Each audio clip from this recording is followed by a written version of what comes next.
Uh-oh. Uh-oh. One moment, please. Oh, can you hear me? I apologize. Oh, that's why. This should not be unplugged. Bit of a minor hiccup there, but we should be good to go now. Hello, all, and welcome to the second official Insomnia Podcast. I hope you're all having a good night. Let me know if there are any issues with my audio volume or anything else. This is only my second podcast, so I am still doing my best to make sure it is an enjoyable one for you. Um,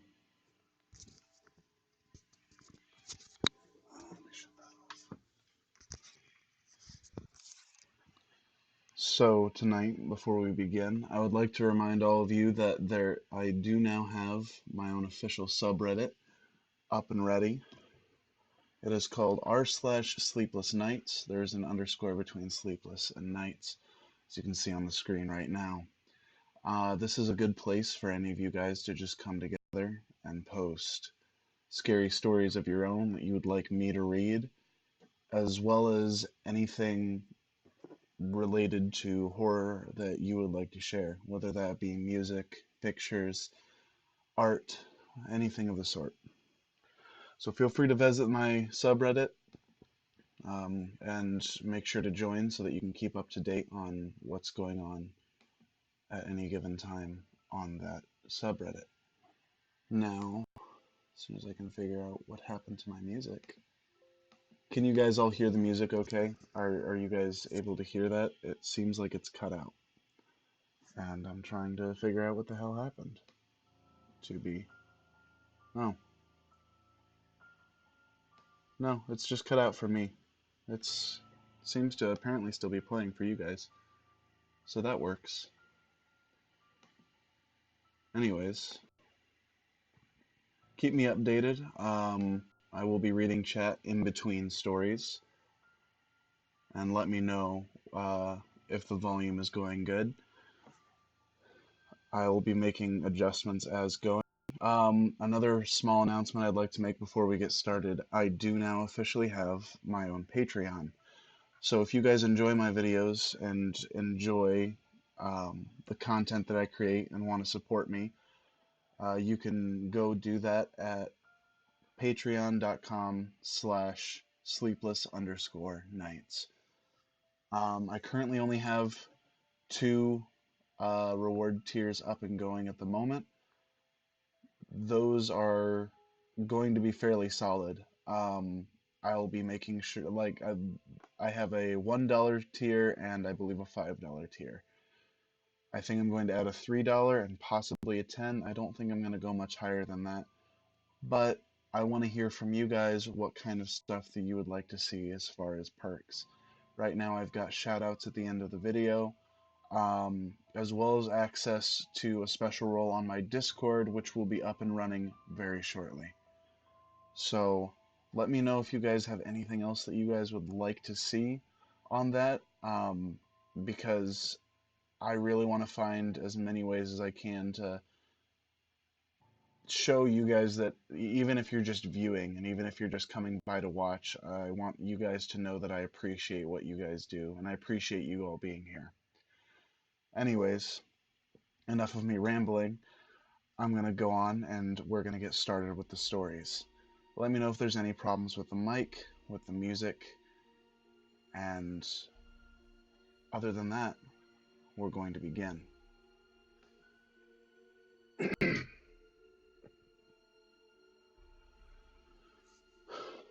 I'll go ahead and be blunt.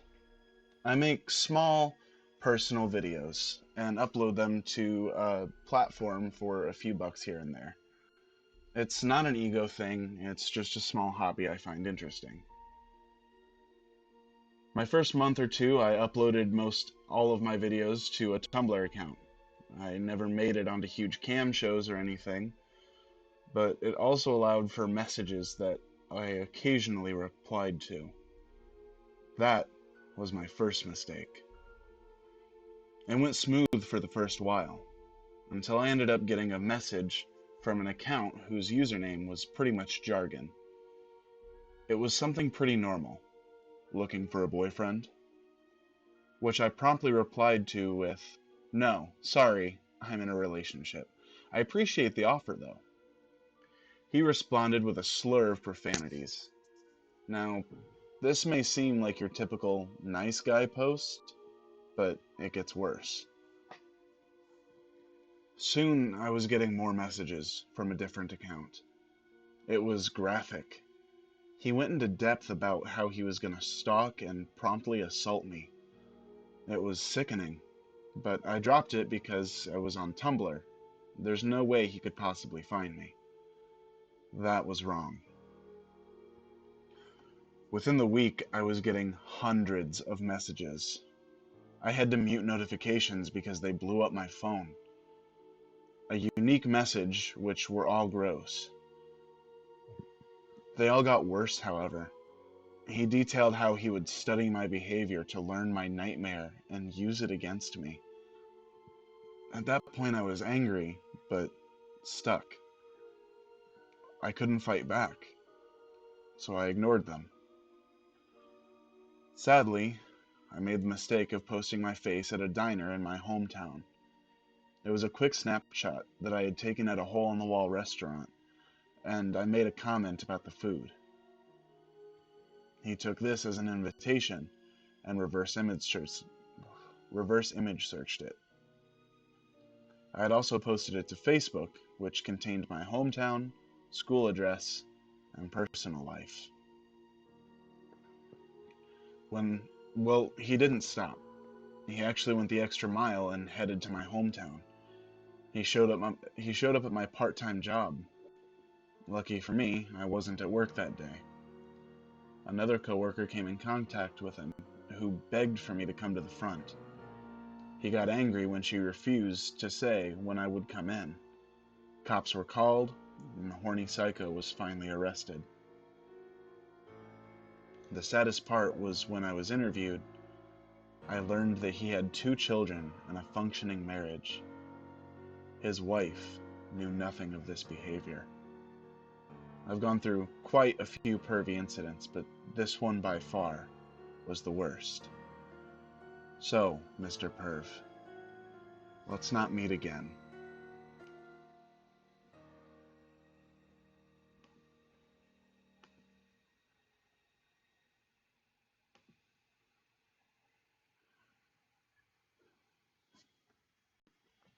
A week or so before my 10th birthday, I walked to the corner store with a $5 bill and picked up a jar of ragu for my mom. On my way home, a man I'd never seen before fell in step with me and began talking. "Hi," he said cheerfully. "My name is Dr. Ramsey. I'm a pediatrician. Do you know what a pediatrician is? I walked along silently, not replying and fervently hoping he would take that as a sign that he should leave me alone. Subtleties were not his strong suit, though, because he kept right on chattering. Are your parents looking for a pediatrician for you? Of course, you're almost a big girl now. You'll be needing another kind of doctor soon, won't you? That's okay, though. They can still bring you to me until then. What's your name? You have beautiful hair. I was just on my way to get some suckers for the candy jar in my office. Do you like suckers? Thankfully, we were nearing my house. I ran forward, up the back steps, and in through the kitchen. I didn't know it then, but that was the beginning of a very long and scary ordeal. It didn't take long after that for Dr. Ramsey to begin showing up. At first, it seemed benign enough, at least to a kid. He would drive by nearly every day, smiling and waving. I told my mom, but she said it was maybe because he was on his way home from work. But then the phone calls began. My dad called me into the living room and sat me down. He asked me about the day Dr. Ramsey followed me home and if I talked to him. He said I wasn't in trouble, but that I needed to tell him the truth. I told him no, and he asked if I was sure. Could I be forgetting something? I told him no again, and he frowned. Then he asked, "Then how does he know your name?" I didn't know. Turns out, that wasn't all he knew. He knew my sister's name as well. Pretty soon, neither my sister or I were allowed to answer the phone. He called us several times a day. At first, neither of us knew what he was saying. Then one night, one of my brothers told us that he was telling my parents that he was going to hurt me, and later, my sister. Things got complicated after that. My dad had called the police, but this was before there were any stalking laws, so there wasn't a lot they could do. They told my parents to call back if he tried anything. My dad then called a friend of his from back in the day who happened to be a cop. For the next month, my dad's friend escorted me to and from school. Suddenly, life as I knew it came screeching to a halt. I couldn't walk to school alone. I couldn't play outside. I couldn't walk to Super America, which is sort of like a 7-Eleven, for those who don't know. When access to me was completely denied, things escalated. It was around this time he began threatening my sister as well.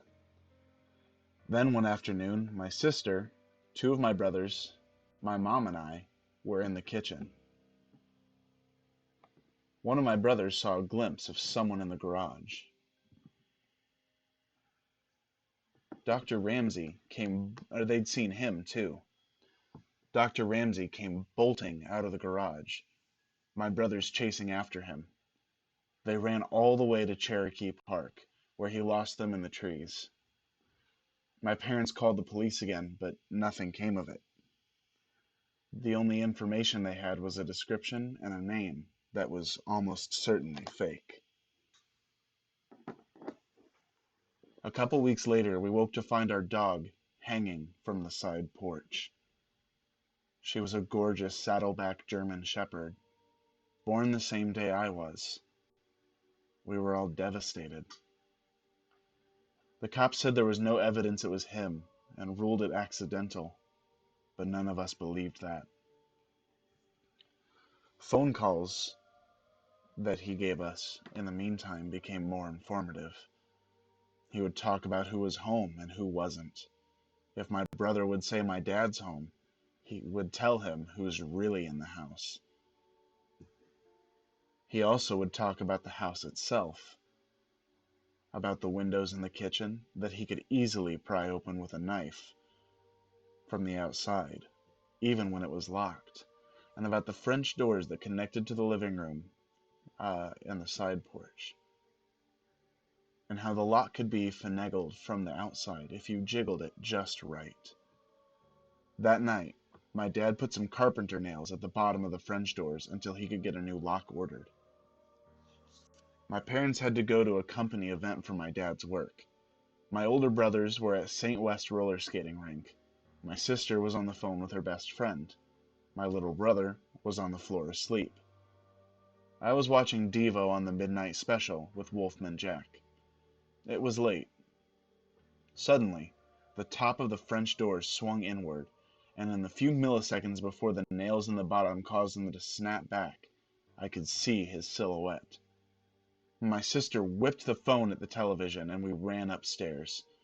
About halfway up, we realized our brother was still asleep on the living room floor.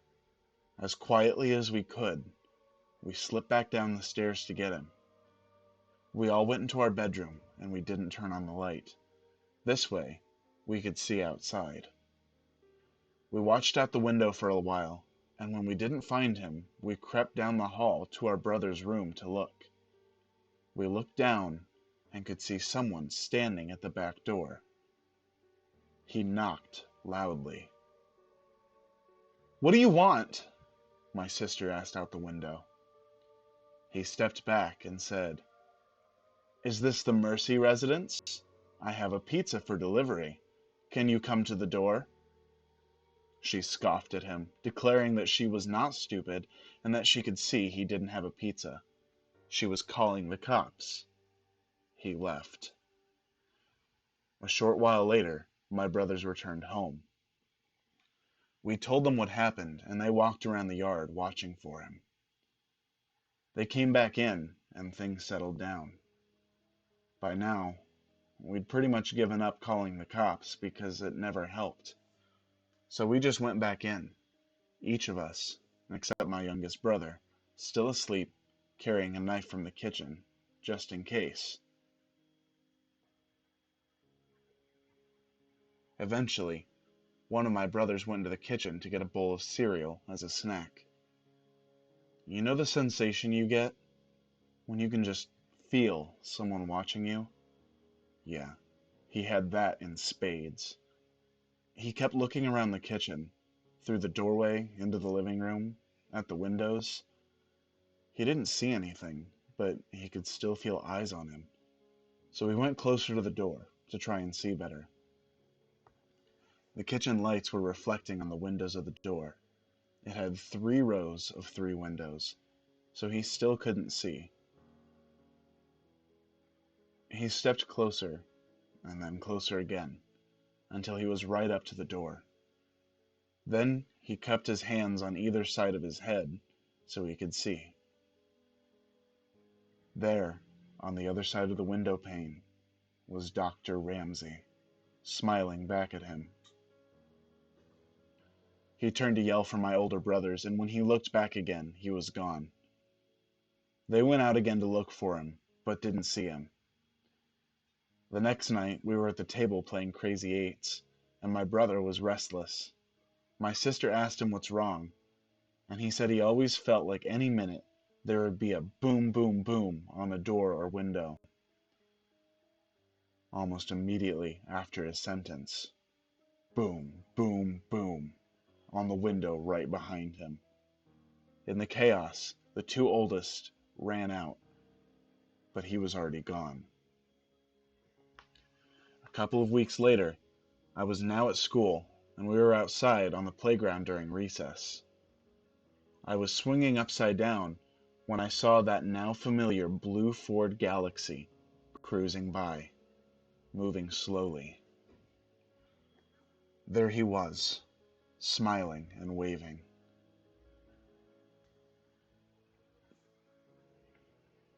He called my name, and I ran to the teacher and told her. The school had been told about him, and she took me inside right away and called my mom. That same day, my mom had gotten a call from the school office asking her to verify that my dad was picking me up, as he'd called to say he was on his way. He wasn't. Not long after that, I woke up one night, thirsty. I went down to the kitchen for a drink, and there, sitting alone in the dark, was my dad. On the table, a gun. He was tired of the police waiting until Dr. Ramsey tried something. He was tired of his children being terrorized. He was tired of being afraid every time he left for work that something would happen to us while he was gone. I sat with him for a time, watching, before he sent me back to bed. These events, and many more, took place over a period of around 18 months. Then, as suddenly as it began, it was over. He vanished from our lives. The phone calls, the drive-by with the creepy waves, everything. For a long time, during and after the Dr. Ramsey days, I would have a recurring nightmare in which I would wake up to find him standing over me as I slept. It took a long time before I felt like a kid again. I found out years later that when he was calling, Dr. Ramsey would tell my parents that he was going to rape and kill me, as well as my sister, and that there was nothing they could do about it. I don't know what happened to him when he disappeared. I don't know if he was in a car wreck, locked in prison, in a coma. But sometimes I wonder if the wait ended for my dad when he was sitting in the darkened kitchen one night. I don't know, and I'm not sure I want to.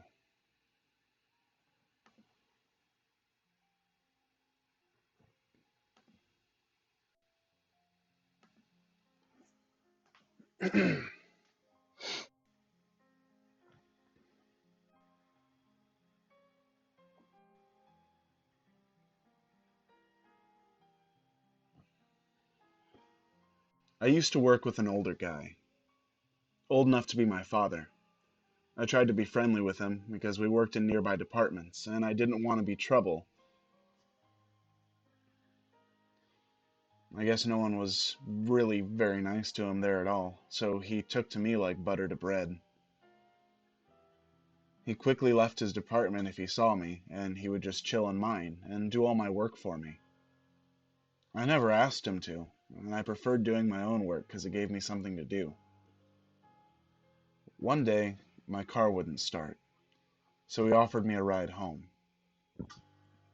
I agreed because fuck walking 10 miles.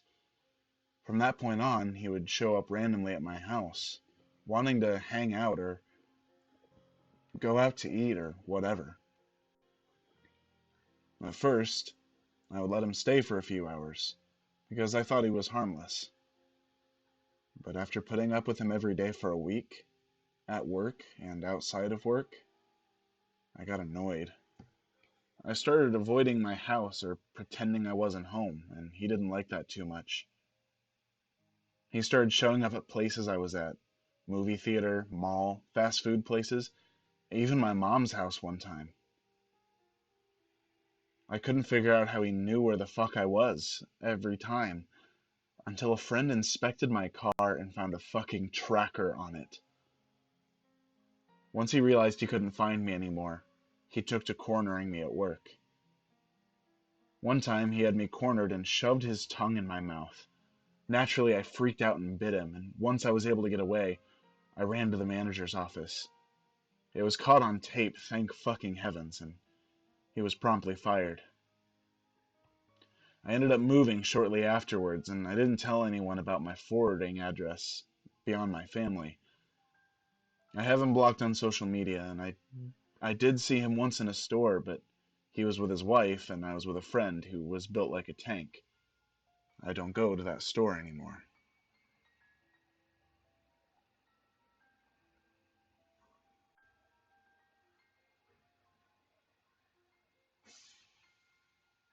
This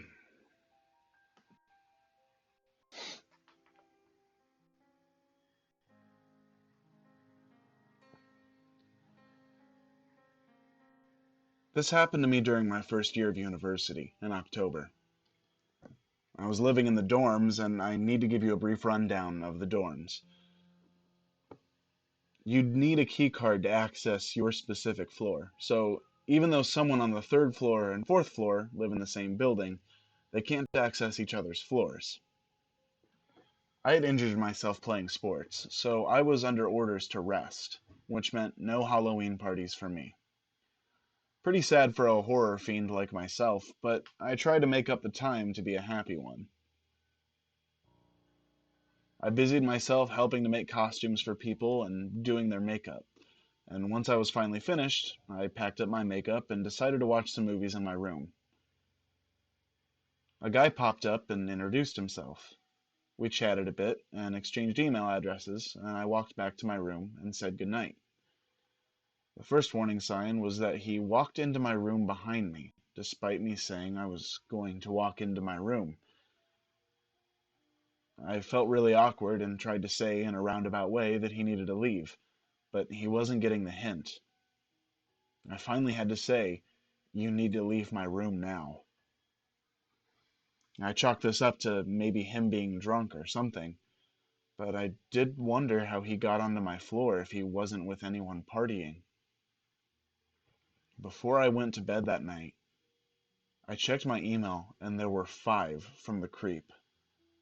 First being, "Hey, so glad we're friends," and then the rest asking why I wasn't online. A few days later, I got a knock on my door when I was studying, and it was him. I explained that I was studying and needed privacy. He tried to walk into my room again, but I braced my arm on the frame and said firmly that I needed to study. The next day, he was at my door again, and the next. I began pretending that I wasn't home. Another day, there was a knock at the door, and when I checked the peephole, there was no one there, and I assumed the postman had come. I opened the door, and lo and behold, it was the creepy guy. He's begun hiding from the peephole so I'd be more likely to answer the door. I told my roommate to never open the door if he was there, and told the people living on my floor that this guy was beginning to creep me out, so if he wanted to get on the floor, whatever sob story he gave them, don't let him on. A few days after that, I was on the bus coming home, and I got a text from someone who lived on my floor, telling me not to come home because Creep was on my floor and was sitting in front of my door, just waiting. I went to a friend's house and spent the night, and when I got home, I was told he waited for 4 hours before leaving. At this point, I was getting freaked out. A few days after that, he began waiting outside the building, and if I left, he would follow me wherever I went. I was too spineless to tell him to go away, and I tried to be more passive about it. I never spoke and never gave any indication that I was paying attention, but he followed me to class, the cafeteria, and always tried to follow me home and get access to the floor. I went to the resident advisor, an older student that sort of watches over the floor, and told her what happened. She spoke to the RA for his floor and was told that Creep had been telling his own RA that we were best friends and dating. My RA tried to explain that I was uncomfortable, but the other RA believed him, and that was that. Thankfully, one thing did deter him. He would never approach me if I was with a group of people, so my floor mates banded together. If I went to dinner, I went with my floor, and if I wanted a drink or seconds, someone had to come with me. Walking to class and even waiting for the bus was done in a group. He got onto my floor once when someone else was coming home, and he forced his foot in the door to let him in. I was hidden in another room, and when he left my door to go and sit in the television lounge to wait for me, I went downstairs and ran around to the other side of the building and got into my room before he noticed. Then the phone calls began.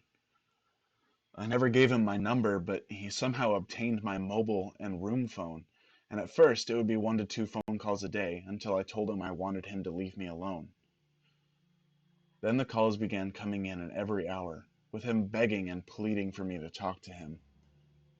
Without caller ID, I needed to answer the phone because of school and my part-time job. At this point, it was November, and I was a wreck. I was tired of having to plan out simple things like going for food or walking to a bus stop. Stress wasn't helping me recover from my injury, and I was losing weight, and I just looked sickly. I went back to the RA and begged her to help me. She went to the head of the dorms and explained everything that happened. I explained how far this had gone, and my roommate told them that he had followed her a few times, demanding she tell him where I was. I felt awful. She never told me this because she was afraid of upsetting me further, and I felt like I was an asshole for putting her through this garbage. I don't know what went on behind closed doors. From what I guess, he was told to leave me alone, and any further contact would result in him being kicked out of the dorms. There was one email where he went insane to me. He went insane on me, telling me how awful I was. How could I do this to him? We were so happy together. Surely I was cheating on him with other men. After that, nothing. At first, when I'd see him around campus, I would run to the women's toilets to hide. I'd see him around town or on campus, and he'd always just stare at me. He never tried to approach me, never tried to get my attention, just staring. I just used to walk by and try to pretend I didn't notice him staring, and try and act like my heart wasn't pounding.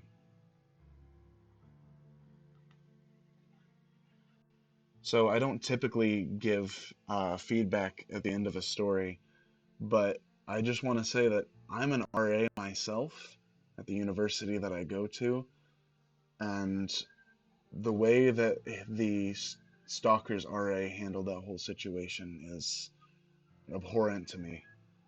I really can't believe that somebody would just discredit what someone else is saying just because they believe their resident over the other RAs. I guess things work differently in other schools and on other campuses, but the way things work at my campus, it's a fairly tight-knit community as far as the RAs go. I mean, the staff is fairly close together.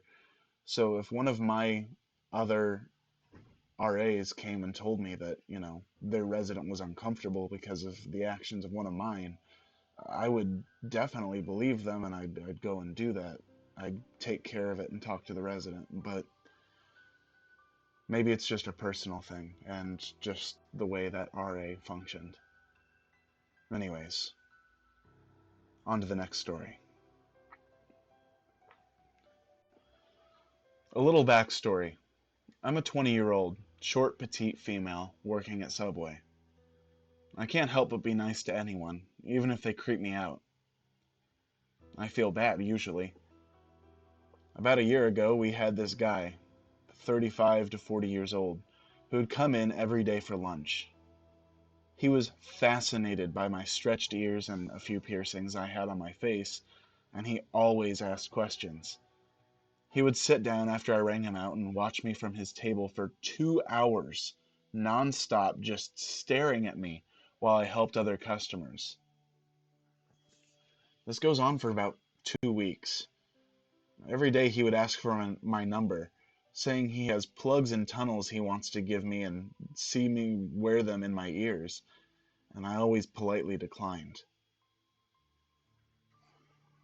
One day, I'm alone in the store because my manager had to run to the bank. We were really slow that day, so I was just in the back room messing around on my phone. I heard the door chime, I looked up, and no one was there. Then, I saw the man walk past the front of the store really quickly, as if he was in a hurry. The store phone rings. Thanks for calling Subway. How can I help you? This is the girl with the nice ears, right? Yeah. Who is this? Are you alone in the back room right now? Are you working by yourself? At this point, I got really creeped out, and I knew it was him. I hung up and texted my manager the situation so she would hurry back. He called again, this time asking very weird questions, like what I would do with him in a room with the door locked, if I had a boyfriend, why I was playing hard to get, etc. My manager gets back, and I tell her everything. In the middle of the lunch rush, he calls again. This time my manager answers, and to this day, she never told me what he said, but the look on her face made my spine shiver. She told him if he called again or showed up here, she would call the police. I thought that was the end of it, but alas, I was wrong. 1 week later, I'm clocking out and getting ready to walk to my car, parked in front. And when I look outside, I see him standing by my car and looking inside of it. I was an idiot and left the back door unlocked. I watched him crawl inside and shut the door. The creep was trying to hide in my fucking back seat and do God knows what to me when I got in. My manager locked the front door of our store and called the police. When they arrived, they had to pretty much drag him out of my car, and he was arrested. On him was a butcher knife, a rope, and a rag with chloroform on it. If I hadn't looked up when I did, I'd probably be dead by now.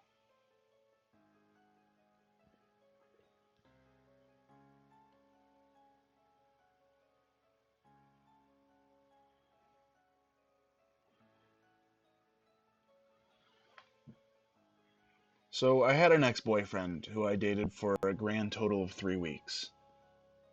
And he got really attached in those 3 weeks. And he told me he loved me after we had sex. I told him I was flattered, but didn't reciprocate. I decided to break up with him soon afterwards because he was way too intense. I told him this, and then the abuse began. He began texting, calling, and Facebook messaging me incessantly. It varied wildly what he'd say, begging for me to come back / come over for sex, graphically detailing how he hoped I would die, telling me what a slut I am, etc., etc. I blocked him from my phone and on Facebook and Snapchat after he ignored my request to stop contacting me. He began messaging me through the accounts of mutual friends, without their permission, I later found out, and leaving me about 10 voicemails a day.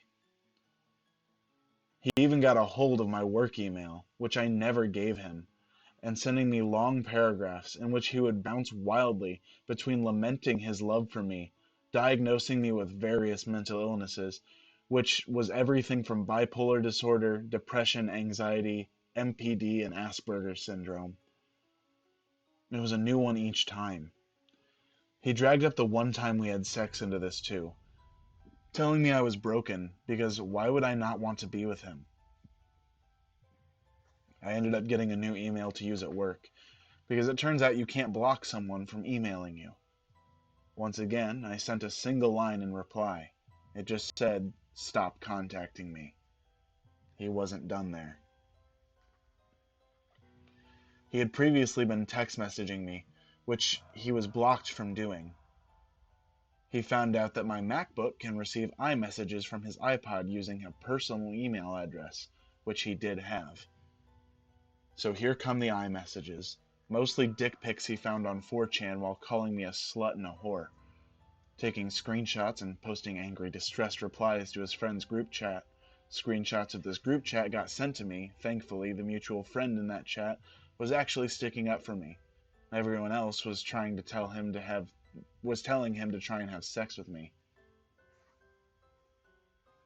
I ended up turning off the iMessage function on my Mac altogether so he couldn't do it anymore.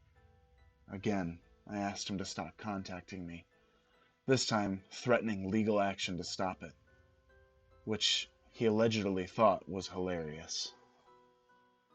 I ended up going to the police and they gave him a call, telling him they knew what was going on and that the stalking charges would be pressed if he kept going.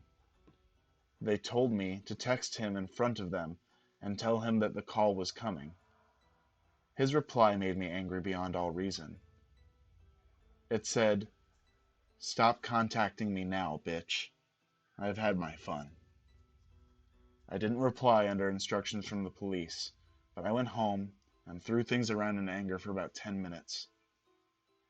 I haven't heard from him since, on the bright side.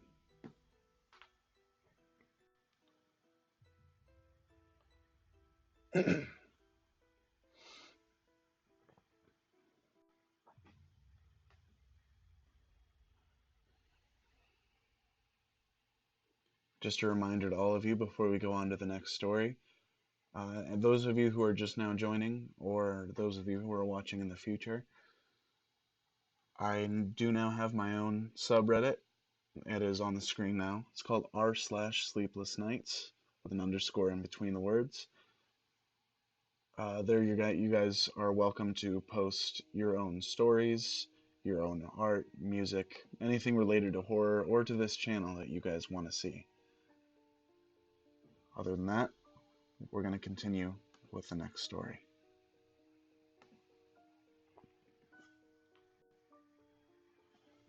A couple years back when I was in college, I was the victim of a long-term stalker.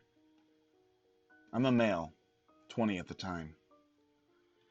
It started out fairly innocuous on Valentine's Day. I started to receive secret admirer type messages from an unknown number. I assumed it was a friend of mine playing a joke, as I was in a room with a handful of tech-savvy people at the time.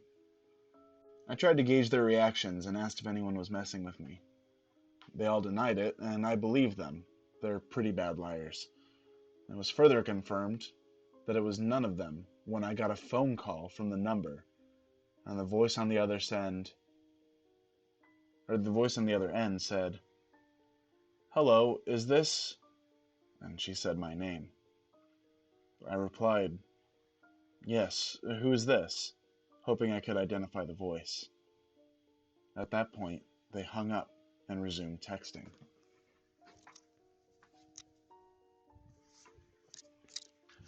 Things started to get weird when the person began asking pretty personal questions, including repeatedly asking, "Are you doing something tonight?" To which I replied, "Yes, I was working," but they kept insisting we should meet up. On top of all this, I was getting various images sent to me from a separate email, username at textnow.me. This confirmed it wasn't a real number, and now I had a username connected to the person. I don't know if it was their intention, but I actually enjoy trying to figure out shit like this, and I took it upon myself to expose this person without giving away anything about myself.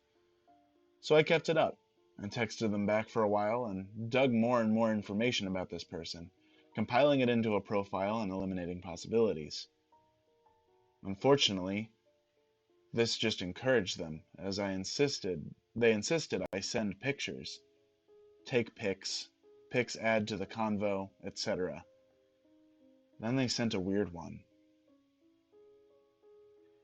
A white lacy dress hanging in their closet, with the accompanying text, "My wedding dress for when I marry you," with various heart and love emojis. They continued to pry about where I was going to be that evening, and I still refused to give details. They then dropped where they were going to be, a party on campus that night. I couldn't go regardless. I was working. Then I got another bombshell. They asked if I lived in apartment 68, which I did. I recognized the style of apartment they were in based on a picture from earlier, so I decided to throw a curveball. "You live in this complex, right?" "What? How do you know?" "I recognized your door." All the shitty apartments had the same color door frame, which was visible in the edge of the picture they sent. The conversation kind of fizzled out here. I didn't go to that party. I didn't get any more text. Fast forward to October, the following school year. I was a senior and busy as fuck. One evening, I got a text from an unknown number. Is this? And my full name. So I played dumb and pretended like I wasn't freaking out after that many months of this person contacting me again. And I still hadn't figured out who it was. These questions were instantly more personal and really weirded me out. Don't ruin the fun. Not knowing who I am is part of the mystery. I won't tell you who I am. Not now. Too much to lose. I don't want you to know. Not because I'm being cruel. It's just better if you didn't know. I'm getting pretty tired of this shit and trying to work, but I do want to see if I can pick out any more details. So I'm doing the bare minimum to keep this going. This is December, the end of the semester. They proceed to call me multiple times. I denied every call, but they kept coming. I think there were 14 calls just in that one night alone. I turned my phone off. The following week, I was in the class that I TA'd. Students were presenting their final work on the projector, and I had queued multiple tabs on the projection computer. 2 different students had work on Google Drive. When the second student logged into their account, they didn't open a private window, so it logged out the first student. I saw this happen, but the first student wasn't in the room, so when she came back, I asked her to re-log in. We were both standing in the projection booth. She was at one end of the computer, and I was messing with the sound system on the other side. But I happened to turn and look at the projector screen when she was logging into Google. This hit me like a ton of bricks. The username she logged in with was the same username as the TextNow account that had been sending me photos. I quickly turned away and pretended to be busy with something until she finished opening her work. I thanked her, and she left the booth without realizing her mistake. I tried to play it cool, but inside, I was going crazy for the rest of class. Almost a year later, after almost a year of this, I knew who it was. She finally slipped up, and honestly, I was much more scared now than I had ever been. This person had a history of being pretty creepy around my friends, and although she had never personally interacted with me outside of class, all my friends had strange experiences. I made a meeting with the counselor, who seemed to really care and offered to look into it. A couple of weeks later, he emailed me saying, "This student is going abroad next semester, so we're not going to do anything." I insisted that at least something temporary be put into place. They didn't do anything. But what did I expect? The school's pretty notorious for not giving a shit. I didn't run into her again, and she hasn't texted me. So for the time being, that is where the story ends.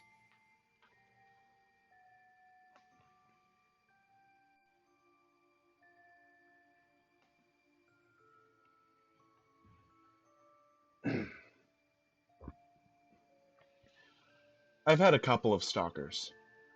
The one that freaked me out the most was in another country, and we've never met. We met on a website for pen pals. He lived in another country, and our conversations were great. He developed feelings really, really fast.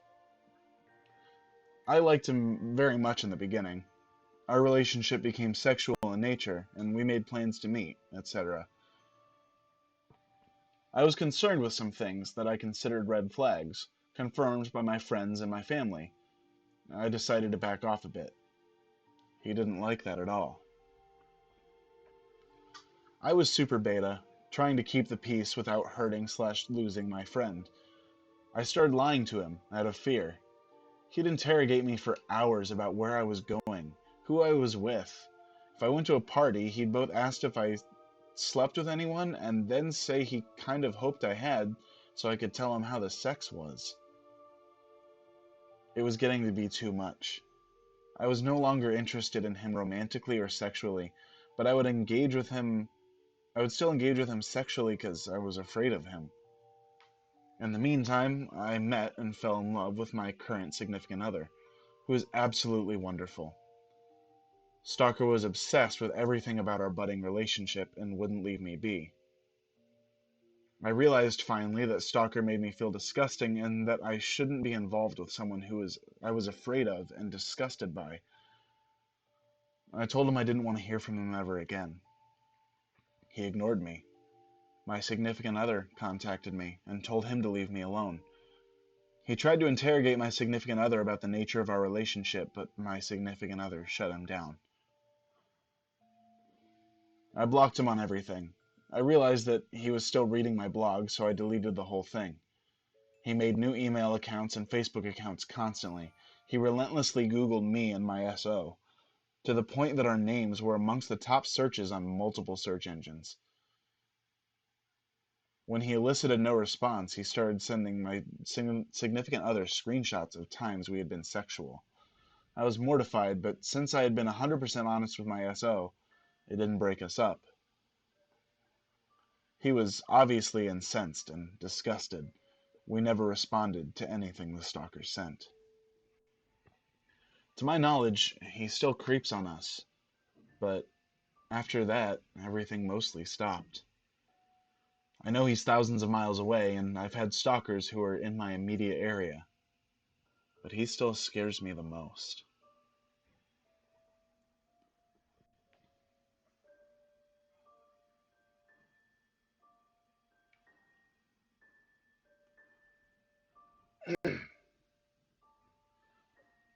I met this guy through my local art community, and he mentioned via Facebook that he was looking for a nonprofit to become involved in, so I invited him to learn more about the one I was involved with. He proceeded to befriend the executive director, a friend of mine, and many of my other friends, and then he used the friendships and NPO to gain access to me. He very quickly became homeless and started squatting in the offices of the NPO, and sometimes my garage, with his 8-year-old son. He used his friendship with me, as well as mine and my empathy, to get information from me. Then he would use that to get it from my friends, and would ultimately use it all to try and break up my marriage and friendships. I started to realize how creepy he was being when I started to see him drive past my house. He started professing his love to me and anyone else that would listen. He wrote me creepy letters, obsessively contacted my friends, threatened suicide, and left a bunch of Craigslist missed connections. He wouldn't listen to any back off messages from me, and the NPO refused to kick him off the board. In the meantime, I was getting deeper and deeper into Buddhism and was preparing to take a set of important vows. He learned about the vows, looked them up, and learned that one of them essentially was to never turn away someone who came to Buddhism and asked for my help. So he joined my temple. I told him it made me uncomfortable, and he reminded me of my vows and told me he didn't care how it made me feel. That was when I told him that if I ever saw him at my home or temple again, I would get a restraining order, and told him to never contact me again.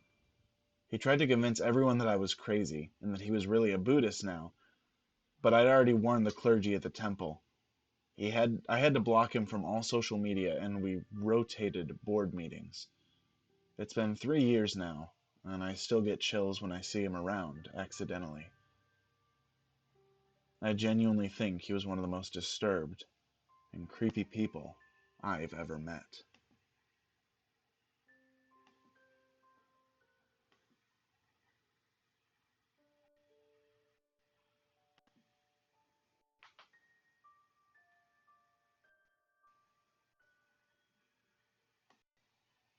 One moment.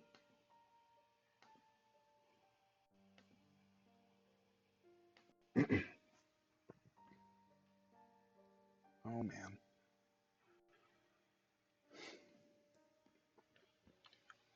I've always had an innate fear of the night.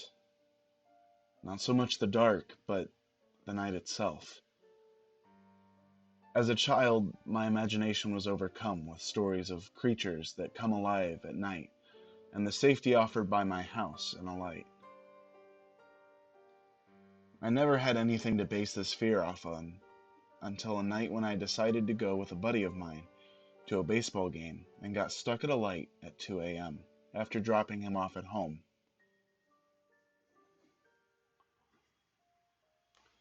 Of course, that night the game went into extra innings, so I didn't get a chance to drop my friend off back home until well after 1 a.m. Everything was fine on the way home until I hit a light right before the street that led to my house. It was a T-junction, and I was turning left.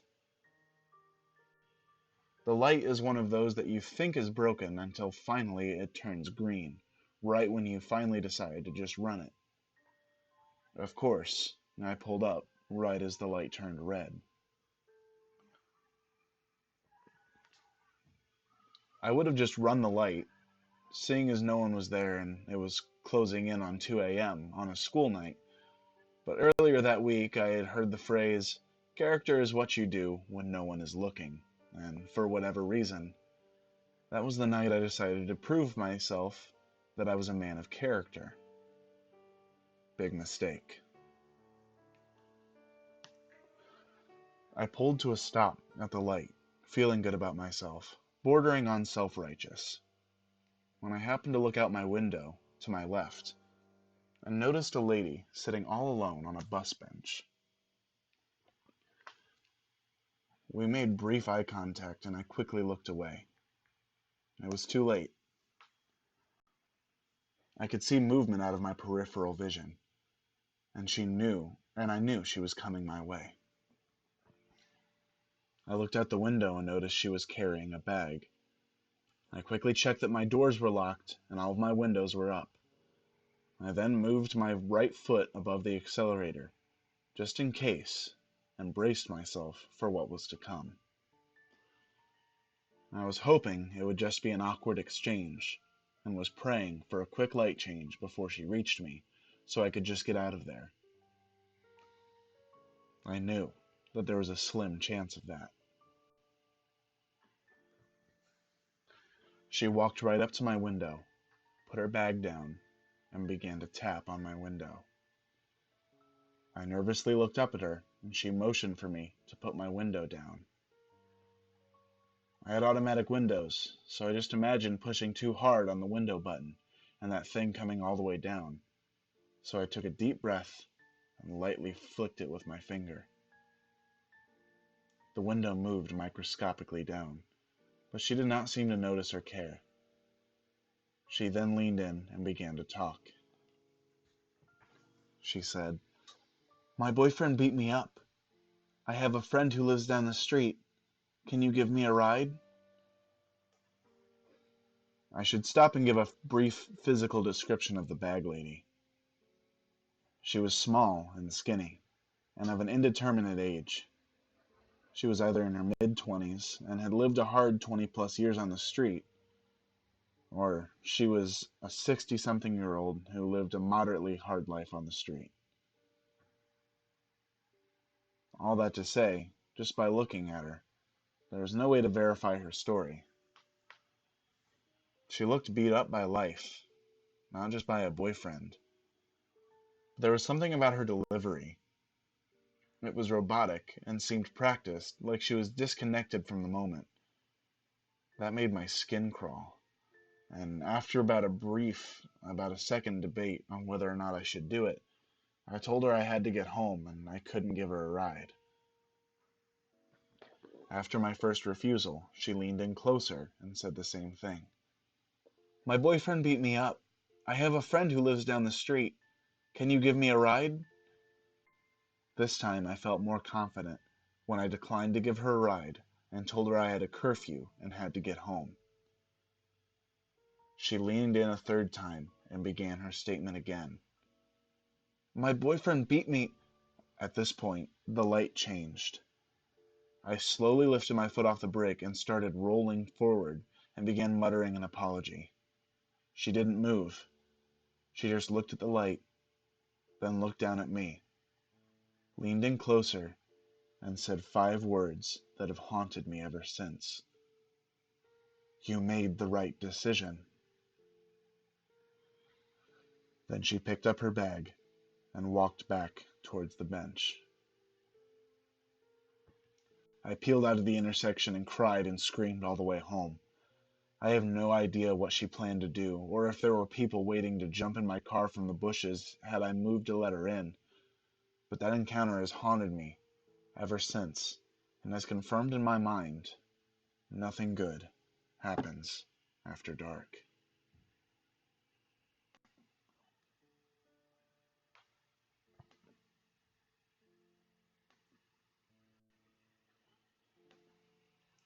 I hope you're all enjoying your night.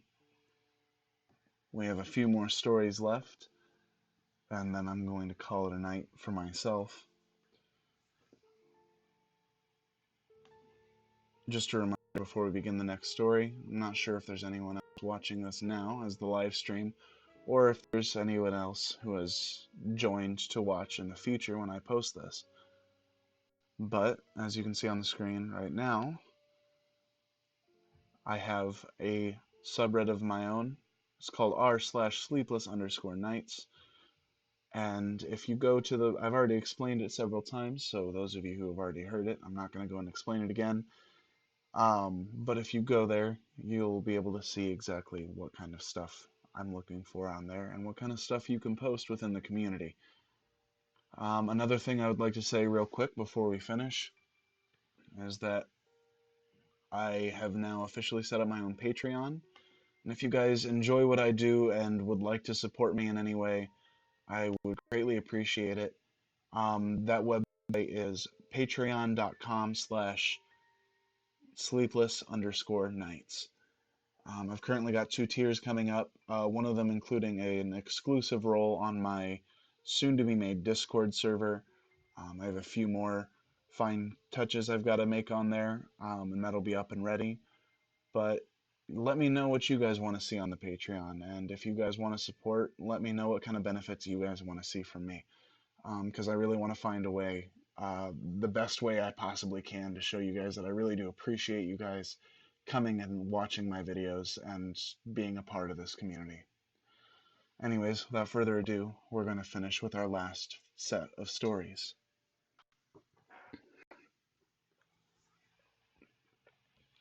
This happened when I was in college.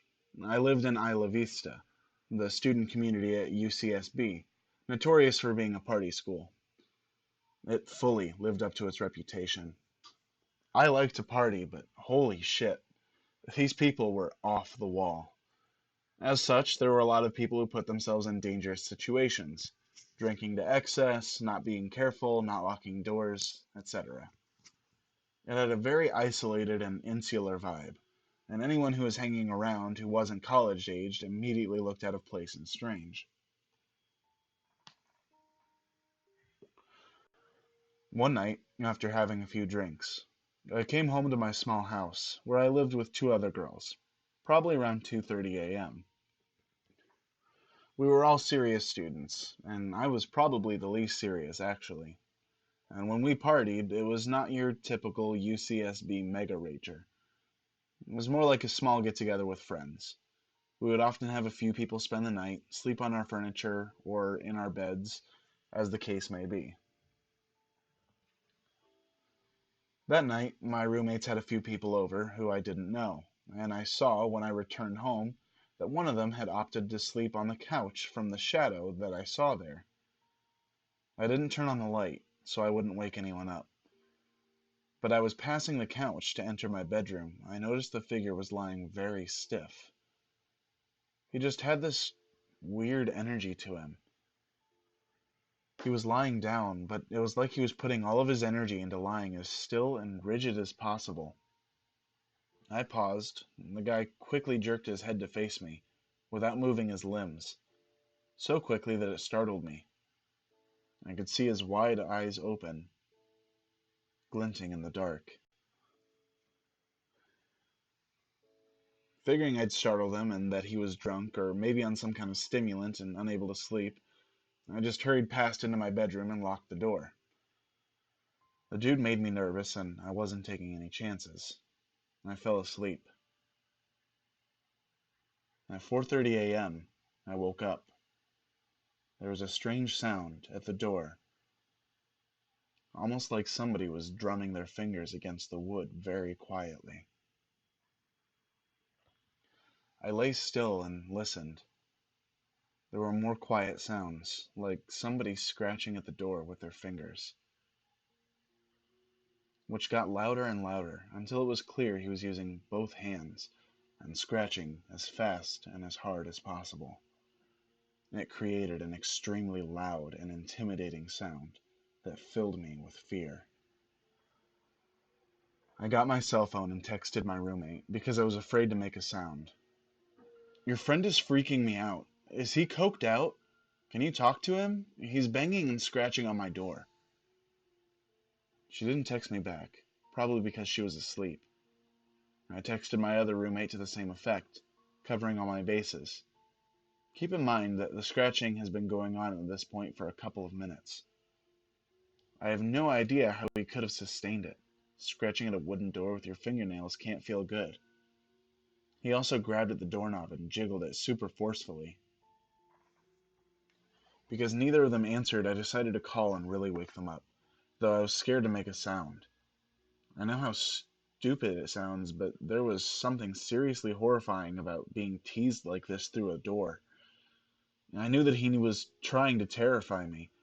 I felt like a little kid, but I could tell this guy was fucked up or something, and maybe the police needed to be called.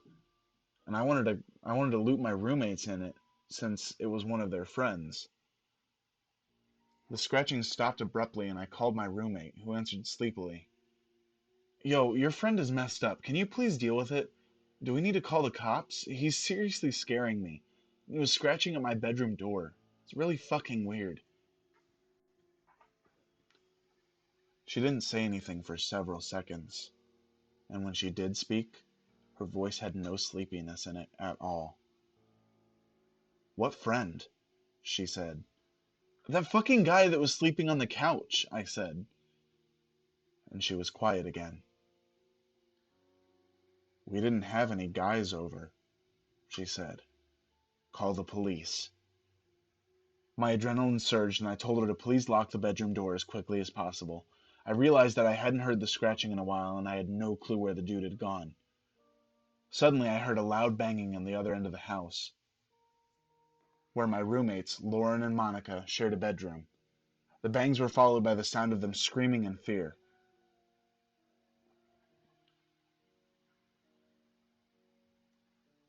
I quickly dialed the police as this maniac proceeded to bang against the luckily locked bedroom door of my two roommates as they screamed. The heaviness of the blows left no doubt that he was trying to break the door down. I told the 911 operator the situation and she dispatched 2 squad cars. The police in Isla Vista are generally used to peeling drunks off the sidewalk and breaking up brawling frat bros. This was really serious and strange, and I think the dispatcher got the sense from my tone how terrified I was. She stayed on the phone with me. At one point, the banging stopped, and everything was quiet for a while.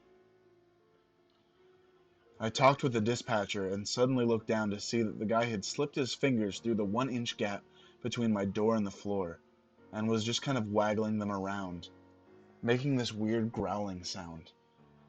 I screamed and backed away, which is one of my biggest regrets about this situation, since when I looked back, it would have been so awesome to just stomp the shit out of those fingers and hear the guy howl in pain.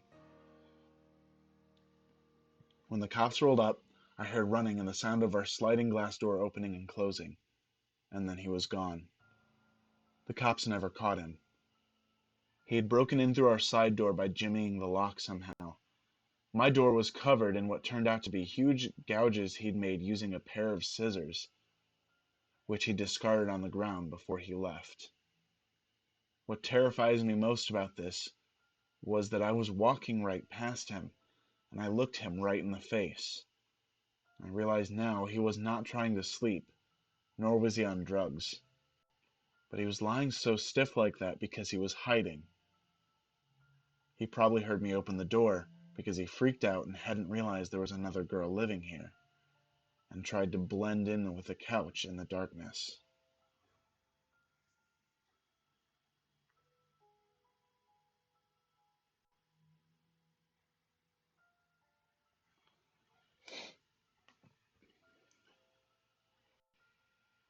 When I was 19, I worked for a company that allocated labor to the rural areas of Australia.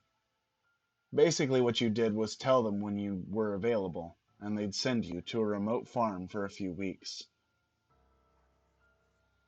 where you'd do whatever they needed done.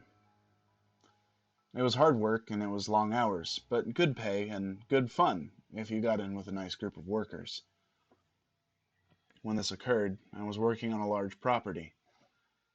I was told it covered roughly the same landmass as the state of Maryland, USA, about 9 hours from Sydney City, and the property itself was 40 minutes from the nearest town. In short, it was in the middle of nowhere. I was working the farm, clearing bushland with 3 guys my age from the city. Our boss was a guy called Jeremy who owned the farm and supervised us, while helping out with the work. He was pretty laid back, and was generally really good to us. The summer in particular was very hot, and the work was hard. So one day, when the temperature hit about 38 degrees Celsius, about 100 Fahrenheit, Jeremy decided to give us the afternoon off. He said he knew of a water hole on the farm about a 25-minute drive north. I was keen for a swim, but the other guys just wanted to relax for the Arvo. So him and I hopped in one of the work trucks and started heading across the property. It was mostly wide empty expanses, with a few clumps of scattered bushland. Jeremy wasn't much of a talker, so we drove more or less in silence. After about 20 minutes, however, he suddenly perked up and jabbed me in the ribs. "Do you see that over there? Beneath the 2 dead trees?" I should mention here that if you're not familiar with inland areas, particularly those in Australia, they're brown or red and mostly flat and bland, meaning any bright colors stuck out like a sore thumb. You can imagine our surprise when we could see a large blue angular structure far off in the distance. We steered in its direction, and as we got closer, we realized it was a huge blue shipping container, just sitting in the middle of nowhere. Jeremy was perplexed. I asked him if he knew what it was, but obviously he didn't. He said he hadn't seen it when he drove through the same area about 5 weeks before, and he wanted to go see what it was. Initially, we pulled to a stop about 100 meters away from it. At this stage, I had a really bad feeling. The whole thing wasn't right. It's hard to explain. But if you can imagine seeing such a foreign object in the middle of a huge barren expanse, it had to be something really weird. Jeremy, however, wanted to investigate, which I understood, given it was his property. But in truth, I was really anxious.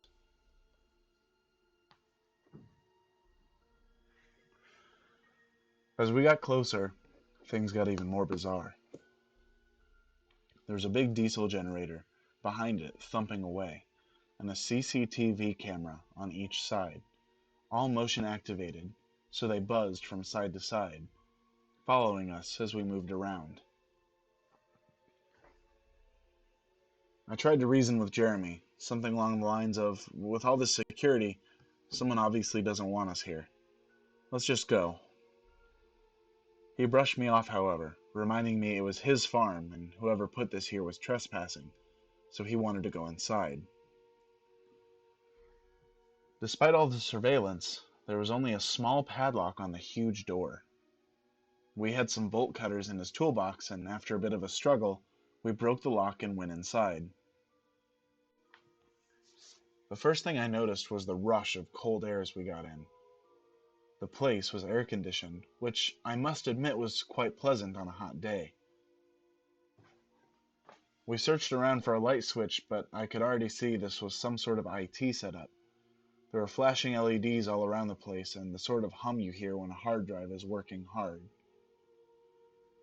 When we finally switched on the lights, we could see the sophisticated, albeit somewhat cluttered, office setup. There were hard drives the size of bar fridges and the other computer equipment lining the walls, sometimes piled 2 or 3 high, and plastic storage boxes scattered around the far wall. Several desks with computer monitors arranged in the middle, complete with rolling office chairs.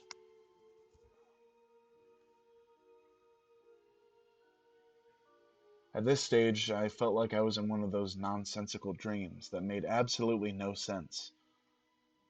We wandered to the middle and sat down at the desks to see if the computers could give us any idea of what the hell was going on here, and my heart was just racing. I wanted to bolt because we had just been seen by the CCTV, so if anyone was monitoring, they already knew we were here. Jeremy, on the other hand, was adamant that we had to get to the bottom of this, so I put on a brave face and started looking through the computer. This went on for a while, but in short, neither of us had a very high grasp of technology outside Facebook and Microsoft Word. The best way I can describe it from my lay position is that it was endless lists of computer talk. It was like the old Napster or LimeWire download screens looked like, just constantly picking up and receiving data and then recording it on several windows. I gave up on the computers and walked cautiously over to the far end of the container to the pile of storage boxes. By then, I was pretty sure no one else was there, and as there was nowhere really to hide, but I was still incredibly on edge. I decided, against my better judgment, to see what was in all of these boxes. My brief sift through this box still makes me feel sick to the stomach. It didn't take long for me to realize this box was full of posters, DVDs, photos, all of hardcore child pornography. One thing that still gets to me is that it was neatly ordered into folders and smaller boxes. These people were organized. I immediately recoiled, jumped up, and ran over to Jeremy. I could hardly string a sentence together, and I said something to the effect of, "Mate, get out. Child sex. Go, get the fuck up." I dragged him out, composed myself, and managed to explain what I saw. We jumped back into the truck and sped back to the house. The farm had no mobile phone reception, and we hadn't brought the satellite phone, so we had to get back to the landline to call the police. Once we called them, they still had to make it all the way to the farm from the nearest police station, which was in a town about a half hour from the town closest to the farm. As I mentioned, very remote.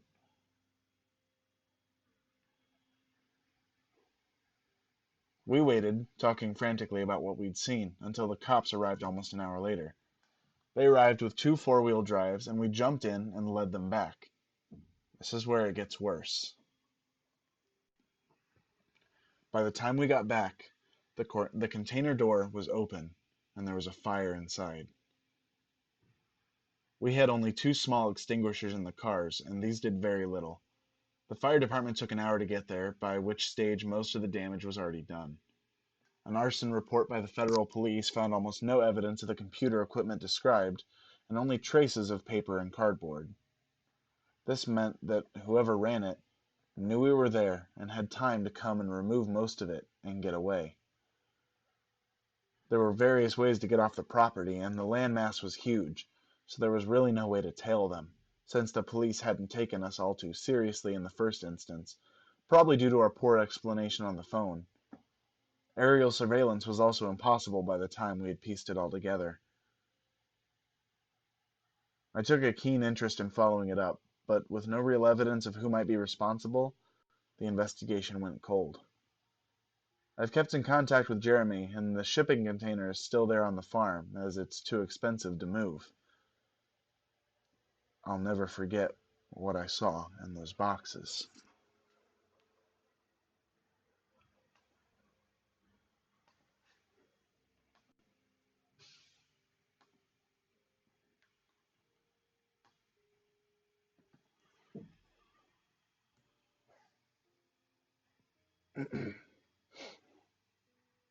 Oh, whoops.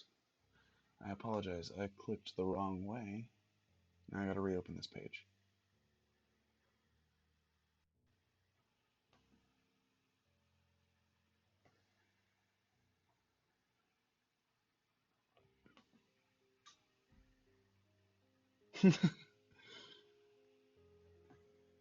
How's it going, Hazinator?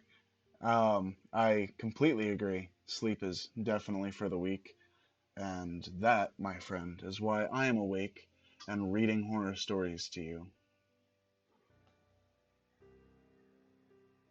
So, without further ado, let's get on to the next story.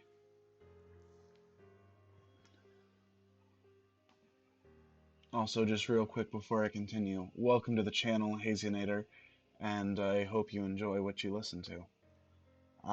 Feel free to subscribe and all that if you enjoy.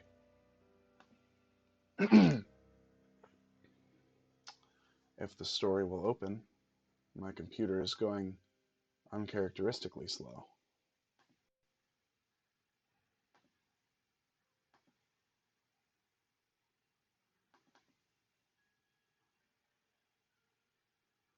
Huh. I'm not sure why the story isn't opening. I apologize. Here we go. This happened a few months ago in the McDonald's at Copenhagen Station. I'm not Danish, only visiting the country for one day.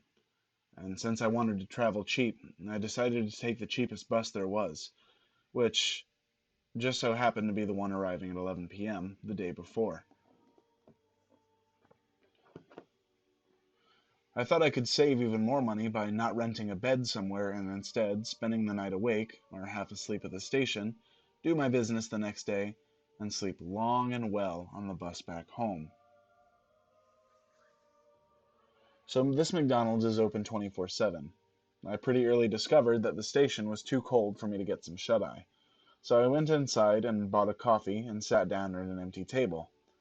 Plenty of lighting and semi-drunk people to keep me awake, I thought.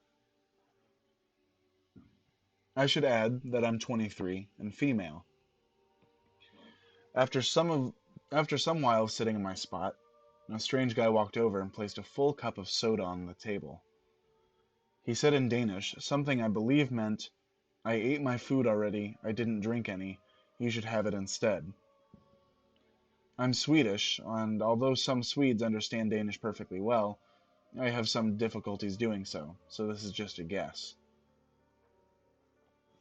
Anyway, I didn't really pay much attention to the cup after it was put on my table. I just wrote it off as some random drunk trying to flirt. But I noticed that in front of me, at a table away, sat another guy, and he was watching me closely. Because we did lock eyes the time I looked up to peek at him. This creeped me out. I really didn't like being watched like this, and he just sat there for nearly an hour, even though he had no food in front of him. In the end, this dude stood up and walked over to me. I cursed internally, thinking I'd have to defend myself and tell him to leave. But he turned, and there stood the guy that left the cup of soda on my table. He told the soda guy to leave after pushing the soda cup back into his arms, and that he didn't want to see him anywhere near this place again. Then he turned to me and explained in English that the soda guy had walked by my table several times glancing at me, and the cup, probably waiting for me to drink it. He said that he'd finished his meal a while ago and just stayed to watch over me, but had to leave and reminded me to be careful. I haven't even noticed soda guy supposedly pacing by. I was too fixated on this other dude, who just happened to be the good guy watching over me. Who knows what was in that soda, and what would have happened should I gotten really thirsty and drank some of it. So, to the McDonald's guy who watched over me, thank you. And let's not meet, soda guy.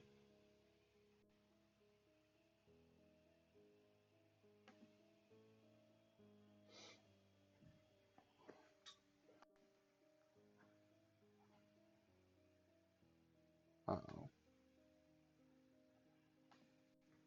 Yeah, I'm not sure why my computer's going so slow. It's going to take me a second. Here we go. This happened a few weeks ago. I was with some friends at a bar.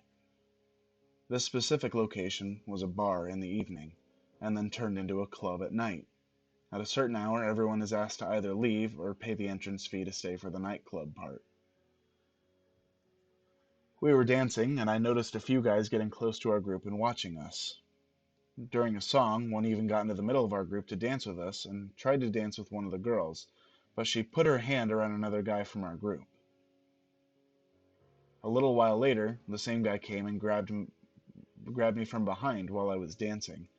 I just turned around and politely told him, "No, sorry, I got a boyfriend," while shaking my head and hands in a motion to say no, to be sure my message got across. But when I tried to get away from him, he grabbed my hands and tried to pull me. As soon as one of my friends noticed this whole scene, he grabbed the guy and asked him what his deal was. Then, everything happened very fast. One of the creep's friends jumped in as well, and they were talking. They eventually left and asked my friend what they were saying as the music was too loud for me to hear.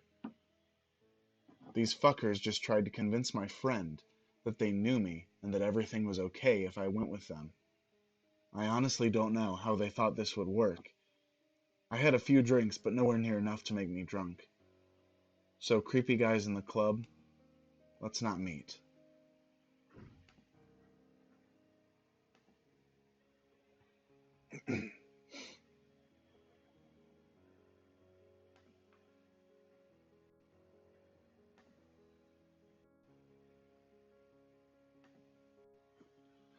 I was at home alone in my previous apartment, in a not-so-great neighborhood. My apartment was on the ground level, and my bedroom faced a back alley. A dumpster sat less than 2 car lengths away from my bedroom window, where homeless people often rummaged. Just before dawn one morning, I heard a tap at my window. My back was to the window, and my eyes were now wide open. It was still dark outside. I sleep with my lamp on, and my worn-out vertical blinds were missing a slat, causing a 6-inch gap. So I knew that whoever/whatever the source of the tapping was, they could see me lying in my bed, plain as day. The tapping was brief, maybe 5 or 6 taps, so I spent the next 5 seconds or so frozen, bizarrely trying to convince myself that it was anything else but a person watching me and tapping on my window. Maybe an animal? But then came more tapping. Now I was faced with a terrifying reality that someone had been watching me through the window in the dark for God knows how long. And he decided to tap on the window. Had one of the homeless people become aggressive during their dumpster dive? Something told me that nothing good would come from turning around and looking at the window. If he got me to look at him, what then? Remember, my back was to the guy, so I sat up slowly, rubbing my eyes, and pretending I was too groggy to hear him. I stood up and, hazily, made my way out the bedroom as though I were going to the restroom or something. Once I was out of his sight, I ran to the phone to dial 911, considering whether to forget any embarrassment of being in my t-shirt and underwear and bolt out my front door, which was out of sight from the intruder. I just wasn't sure I could outrun whoever it was, or whether anyone would help me if I couldn't. Before I could make a decision, I heard the loud pop of my window being pried open. I thought my heart would jump from my chest. At the same time, I could hear my upstairs neighbor, Mike, descending his stairs. I opened my door a few inches and peeked out to ask for his help. Mike was a big guy, and I heard he was trained in martial arts of some sort. He didn't hesitate to respond, hustling to the back of my apartment to see what was going on. Within a few seconds, I heard rumbling and something being thrown against the wall and into the bushes. A few moments later, Mike came around to my front door, telling me not to worry about seeing that guy again.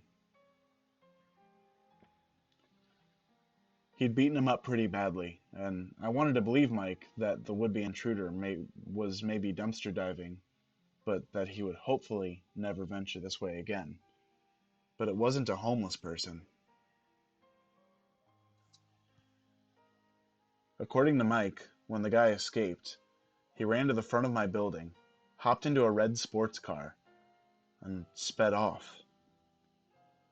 My neighborhood wasn't a red sports car kind of place.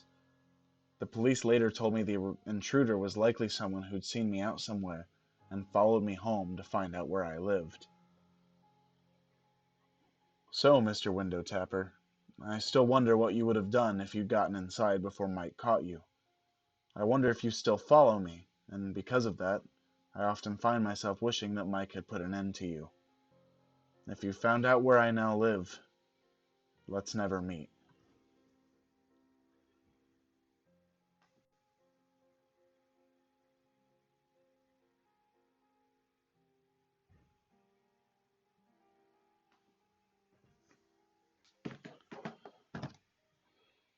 Sorry, guys.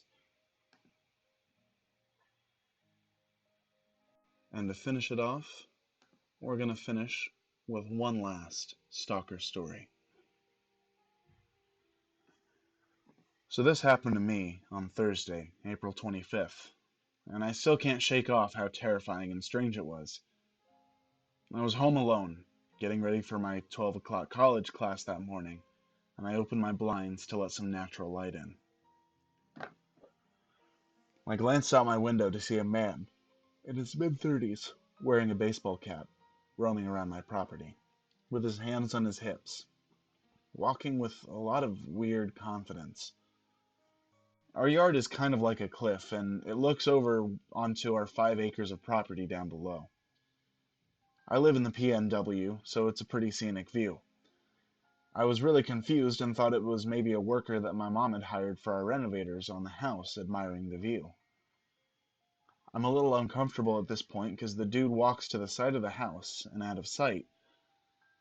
I head upstairs to see him now roaming around my front yard and driveway, looking at things, checking my house, etc. He still hasn't seen me at this point. I call my dad and ask him if we've hired anyone to come by the house, and he says not that he knows of, and tells me he's going to call my mom and ask her, and then call me back. I'm waiting for the call when I notice this strange dude's car. It's a white Honda with no license plates, just parked parallel to my front door. This dude still hasn't seen me, and he's still wandering around, so I take this as an opportunity to remember that we have a security system, and I armed it. So if he did try to break in, it would immediately alert the police. If this was some sort of professional or worker, he would have rang my doorbell or knocked at least once. He did neither. Just then, I get a call back from my dad saying neither him nor my mom hired anyone to come by that day, and I needed to call our local police station immediately. I went back downstairs after making sure to lock every door and window upstairs, and called my city's police station. I explained to a woman on the other end what is happening, and she decides that she's not going to send an officer out, and instead gives me a number to call their emergency dispatch line.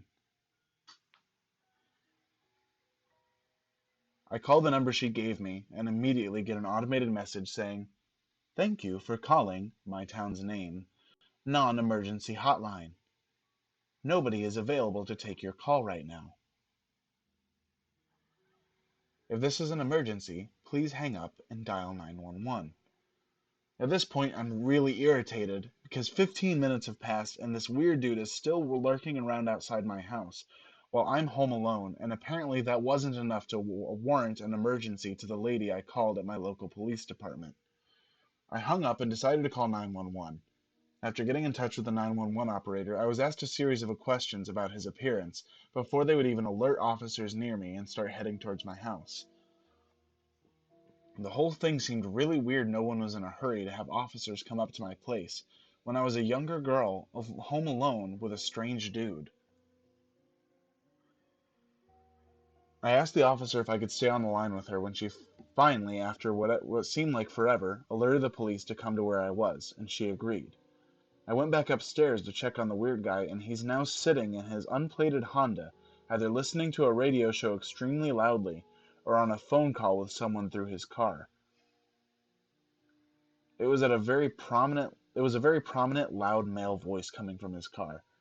All of a sudden, I hear the tone you hear when someone hangs up on you, and the operator was no longer on the line. I was really confused when my thoughts were interrupted by an unrecognized phone number calling me. I assumed it was the operator calling me back, so I picked up. Instead, I was greeted by really creepy, heavy breathing. I'm not sure whose it was, but it really freaked me out. I hung up immediately and called back 911. I had been pretty calm up until this point, but that phone call put me in panic mode. I got on the phone with another operator, who already knew my situation and address before I could explain it to her. She said the cops were on her way. 20 minutes later, and had passed at this point, and the dude is still here in his car, and the cops aren't. Keep in mind, I live in a smaller town, so there's no reason why it should have taken the cops as long as it did to come down. Finally, this dude is leaving my driveway right as the cops pull in, and they stop him and ask him a few questions. A cop then comes to my door and hands me a sketchy-looking flyer saying it was just a landscaper, and he had had an appointment. I was really relieved and irritated that it was just a dude my mom had hired, until I realized it wasn't. I called my mom back and said, the cop said it was just a landscaper you hired and that he had an appointment. My mom replies, I can assure you, we never hired a landscaper. We don't even need one. So creepy dude who could potentially be posing as a landscaper to traffic people or rob their houses. It's not meat.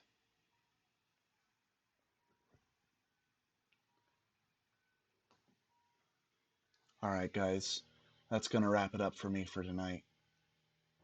It's 2 a.m. where I am at currently right now, and believe it or not, regardless of my channel name, I do need some sleep. I hope those of you who watched this, either now during the live stream or later in the future, I hope you enjoyed, and I hope that I'll see you again for another sleepless night. Remember that I do have my own subreddit that you guys are welcome to come post to, whether it be art, stories, music, or anything horror related that you'd like to share with me and the rest of the community in this channel. I also have a Discord that will be up and running shortly. Currently, I've just got a few more fine points to tweak here and there. And lastly, I have now officially set up a Patreon. It should be down there in the description. If not, it is www.patreon.com/sleepless_nights. And there you can find my Patreon where you can donate and help support me if that is something you guys decide you want to do.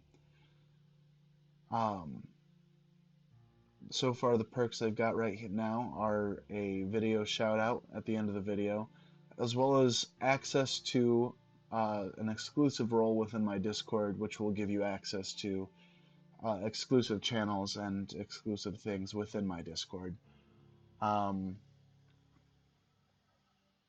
Currently, the Discord is not up and running, but it will be most likely by the end of the day tomorrow. So keep on the lookout for that, and if you guys decide you want to support, I would appreciate it greatly, and that would mean a lot to me. However, don't feel like you have to, because you guys just coming here and watching these videos and leaving the comments and just telling me you enjoy my content is enough for me, because that alone means a lot to me, and I really appreciate the few members of this community I have right now. We have only been up and running for a few months. I've only got a handful of videos put out, which I apologize for the lack of content. It's kind of hard to take the time to edit and, render and post a video, especially because A, my computer's not the best, so rendering takes a long time, and B, I'm a full-time student and I'm working two part-time jobs. So the amount of time that I'm able to put towards working on these videos is much less. However, coming up this summer, I will be able to get a regular schedule going. So I hope you guys are excited for that. And other than that, that's all I've got for you. So thank you all so much for watching. Thank you for joining me. And thank you for inviting me into your home, your workplace, or wherever it is you're listening from. And I will see you all again another night. Sleep soundly, my friends.